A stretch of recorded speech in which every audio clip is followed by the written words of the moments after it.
Welcome to the first story in our Fairy Tales Retold series. The title of this story is called Cinderella.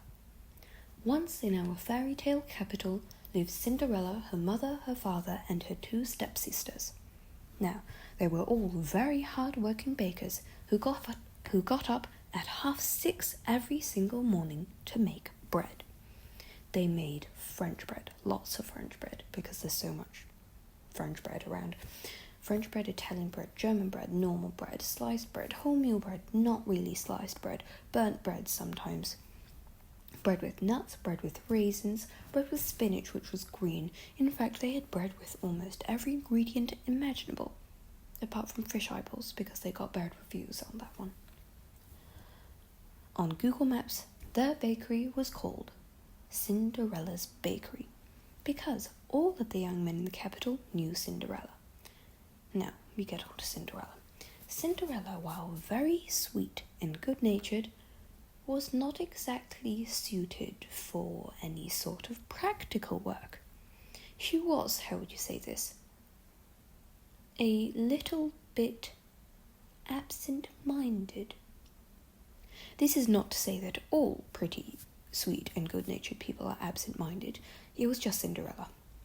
Cinderella often forgot to put flour in bread or baking powder.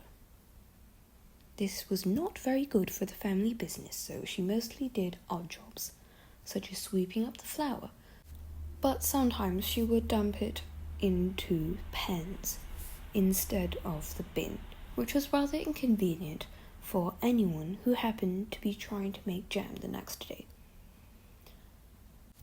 One cold autumn evening, a letter arrived from the prince. Now, the prince's father, who was the king, ran the most successful bakery company in all of Aventia. They threw a ball every single year, and every single baker would attend with his daughters in order to try and marry them off to the prince. The family of bakers went off after an entire night of preparations and left Cinderella sweeping the kitchen because she didn't really know how to behave at all. She was not exactly fond of remembering to say please or thank you or hello, and usually would stare absent-mindedly at paintings and ignore anyone who tried to speak to her. But in this case she was lucky, and in a puff of smoke her fairy godmother appeared, who dressed her up and whisked her off to the ball, in a bread carriage, unlike a pumpkin, as most people would mistakenly say. When she got there, she immediately attracted the attention of every single male in the room, including the prince. Cinderella had forgotten to bring bread as a gift, but the prince didn't care.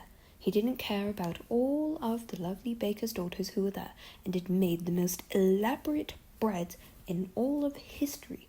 There were breads that were 2 stories tall, breads that had been carved into the shape of mermaids, breads that tasted most exquisitely of oysters and seafood and caviar and whatever. He didn't care about all of this. He was an extremely good baker, but he did not want a baker for a wife. He wanted someone pretty, and so he chose Cinderella. Now, fast forward 5 years into their really happy marriage, or so it would seem, and Cinderella had gotten tired of putting up with the prince's dedication to his business. And what the prince had done, perhaps slightly unwisely, was set up his business infrastructure in a way that meant he had to do very little once it was up and running. It took a lot of time to get started, but once it was started, and he could sit back and reap in all of the gold. Cinderella wanted this. Cinderella wanted control. So she went to the master bedroom, took some arsenic from the wallpaper, mixed it in to a batch of freshly made spinach bread, and waited until her husband died. She made some slight adjustments to the will, left all the entire company to her, and lived happily ever after. She actually invited her stepmother, her father, and her two stepsisters to live with her at the palace, and they did very, very well, running the bakery. Cinderella had discovered that you didn't need to be good at doing things. You could simply get other people to do them for you. The end.